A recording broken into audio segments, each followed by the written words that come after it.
다른 질문 있을까요? 네. 안녕하세요. IT조선 변인호 기자입니다.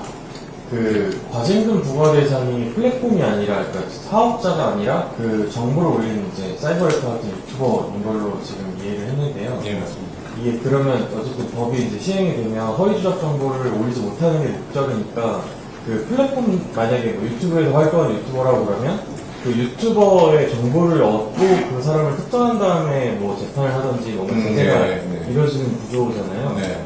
근데 해외 플랫폼한테 그런 정보를 얻어올 수 있는지, 그러니까 잘 얻어올 수 있는 구조가 마련되어 있는지가 먼저 궁금하고요. 네. 그 다음에 만약에 자료를 얻었더라도 유튜브기 운영자처럼 뭐 귀화를 해버렸다거나 뭐 이래서 해외에 있다거나 실제로 알아도 못 잡아오는 경우들을 있을 수 있는데 네.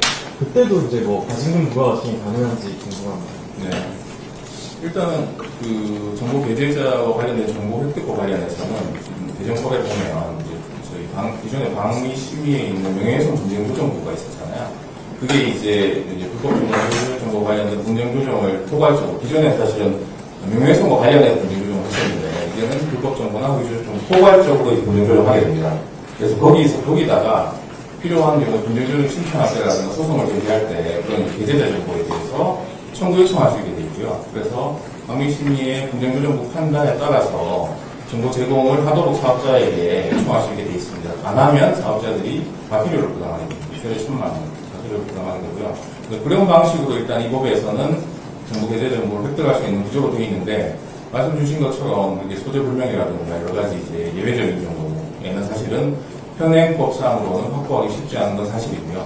그런 경우에는 기존의 사례를 봤을 때는 이제 미국 법원을 통해서 정보를 받든지, 미국 사업자인 경우에 그렇게 할 수밖에 없는 구조라서 그것과 관련해서도 이제 제도적 보완이 지금 많이 국회 차원에서 검토되고 있습니다. 그래서 많은 법안들이 발의가 되어 있고요.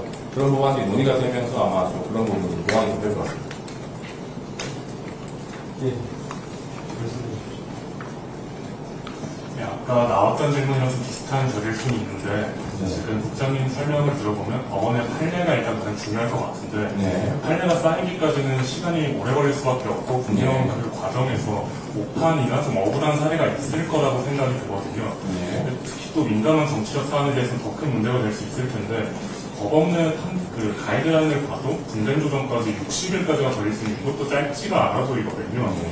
좀 강하게 말씀을 드리면 이렇게 강력한 법이 여당 주도로 만들어졌고 또 정부에서는 정부 검열이 아니라고 선을 그으시면서 완전한 해결은 또 법원 판결을 기다려야 된다고 말씀하시는 거는 국민들 입장에서 무책임한 거 아니냐는 비판이 있을 것 같은데 네. 빠른 구제 조치가 필요하다고 생각되는데 이에 대해서는 어떻게 그게 근데 결국은 그런 측면이 있지 않습니까? 그러니까 허위 조작 정보에 대해서 강하게 규제하면 할수록 표현의 자유가 위축되는 거거든요. 그건 어쩔 수 없습니다.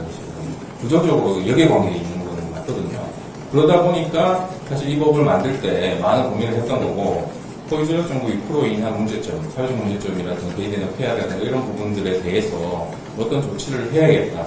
그거를 최대한 표현의 자유를 억제하지 않는 선에서 해야겠다라고 해서 만들어진 제도가 결국은 수익형 배제자에 대해서 타겟팅을 해서 손해배상, 가중손해배상 청구하게 한다든가 과징금 부과하게 한다든가 이런 부분들을 한 거고요. 그리고 추가적으로 신속한 조치 부분. 사실 오판 얘기하셨는데 오판 부분은 사업자를 얘기하시는 거죠. 사업자가 오판, 자율에서 오판하는 부분이 있을 수 있지 않냐 이 말씀인 거잖아요.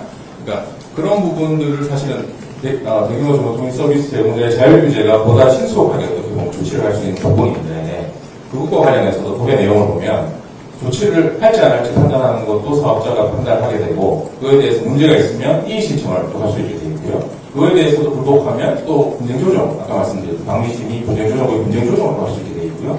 거기에 따라서 또 소송으로 갈 수도 있는 이런 다층적인 이용자 보호제를 위한 장치들이 또 마련되어 있거든요. 여기서 내용에서. 그러니까 사실은 최대한 신속하게 판단하면 좋겠지만 그만큼 신속하게 판단하는 만큼 또 표현의 자유에 대한 제약이 또 생길 수가 있기 때문에 그런 여러 가지 이제 피해자라든가 신고자 보호를 위한 장치들이 또 마련되어 있거든요. 그러니까 그런 형태로 지금 법은 구조가 되어 있습니다.